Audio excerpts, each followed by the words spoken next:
Yellow fruit के लिए है, ब्लू किसके लिए? फिश के लिए। ये कलर कोडिंग दी हुई है, इसके मुताबिक आप कटिंग करते हैं तो वेल, नहीं करते तो क्रॉस कंटिन्यूएशन की चांसेस ज्यादा है। सॉरी। दूसरी बात, फ्रिज में चीजें रखते हैं तो पकी हुई चीजें कहाँ रखनी है? ऊपर, कच्ची नीचे। बेहतर है कि अलग अलग पोर्शन में, अलग अलग फ्रिज में रखें। अगर एक ही फ्रिज है तो उनको ढांप के उनके ऊपर तारीख लिखकर रखनी जरूरी है। याद रखिएगा, फ्रिज में कभी भी कोई चीज ओपन नहीं रखनी, उसको ढांप के लाजमी रखना है।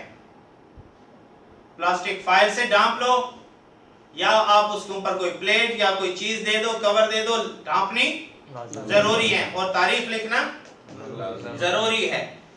बामी आलूदगी कैसे होती है कि जब एक महफूज ग़िज़ा का दूसरी आलूदा ग़िज़ा के नजदीक रखना, करीब पड़ी हो, आलूदा ग़िज़ा भी है और साफ भी है तब भी होगी।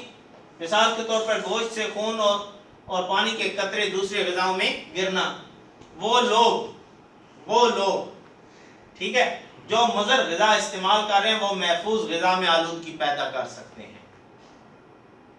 हम क्या होता है कि बहुत सारे लोगों को डील कर रहे होते हैं, बहुत सारी चीजें, तो कहीं से कंटिन्यूएशन हो जाता है। इसलिए कहा जाता है कि एक बंदा एक काम करे, दूसरे काम की तरफ जा रहे हो, क्या दो हाथ अच्छे तरीके से धोएं, ऐसा ना हो कि क्रॉस कंटिन्यूएशन का बायस बने।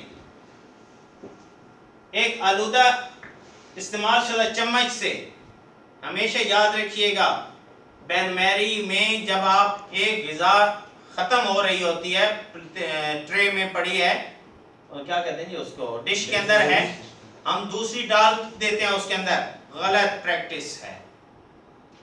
हमेशा दूसरी लाएं और वो उठा लें, इसमें रख दें नहीं, उसको वॉश करवाएं, चम्मच वॉश करवाएं, दोबारा रखें। अगर प्रैक्टिस है तो वेल, नहीं है वही पुरानी प्रैक्टिस है तो इसको आज से चेंज करें कि जब भी रिफिलिंग के लिए जानी है तो क्या करना है, नई डिश उसमें रखना जरूरी है। इसी तरह चम्मच का भी इस्तेमाल जरूरी है। यहाँ तक के फूड सेफ्टी के मुताबिक अगर आप किसी बर्तन में, प्लेट में और चम्मच में कोई चीज खा रहे हो और दोबारा आपको नहीं लेनी है, वो चम्मच और प्लेट आप रख देंगे और नए बर्तन आप इस्तेमाल करेंगे। ये फूड सेफ्टी का स्टैंडर्ड है।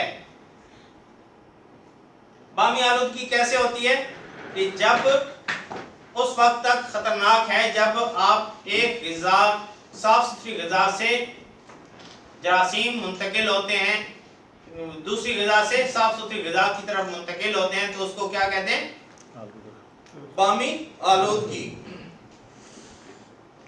आखिरी बात जो कि इंतहाई अहम है वो है हर फूड हैंडलर के लिए, जितनी पीछे बातें पढ़ी हैं वो भी फूड हैंडलर के लिए हैं। यहाँ आके उसको समराइज किया है कि जी फूड हैंडलर को अपनी जिस्मानी सफाई, जाती सफाई, पर्सनल हाइजीन को हिफ्ज़ाने सेहत के असूलों के मुताबिक रखना है।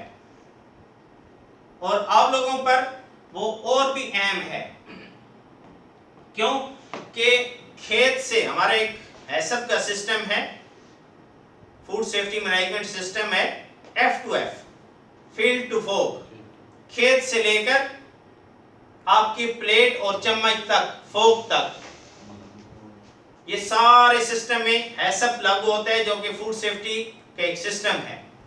अब आखिरी जो बंदा है जो सर्विस देने वाला है वो आखिरी है, पहले वो कैसान है और आखिरी कौन है, वो वेटर है, वो सर्वर है जो सर्विस दे रहा है। अगर उसकी सफाई नहीं होगी, जाती सफाई उसकी अपनी नहीं होगी, उसके नाखून बड़े हुए हैं, उसके हाथ नहीं धुले हुए, तो वो लोगों को आलूदा कर सकता है, लोगों को बीमार कर सकता है, क्योंकि वो खाना आलूदा करेगा, उससे लोग खा के बीमार होंगे। तो बीइंग अ सर्वर आप लोगों पे इंतहाई अहम है कि आपकी सफाई ज्यादा जरूरी है, ये बहुत ही अहम है। और कैसी सफाई, जो हिफ्ज़ाने सेहत के असूलों के मुताबिक हो, जो रूल्स रेगुलेशन बताए जाते हैं, पूरी एक डिटेल बताई हुई है ना आप लोगों को पर्सनल हाइजीन की, वो सारी की सारी इसमें इसके मुताबिक आपने अपनी सफाई रखनी है।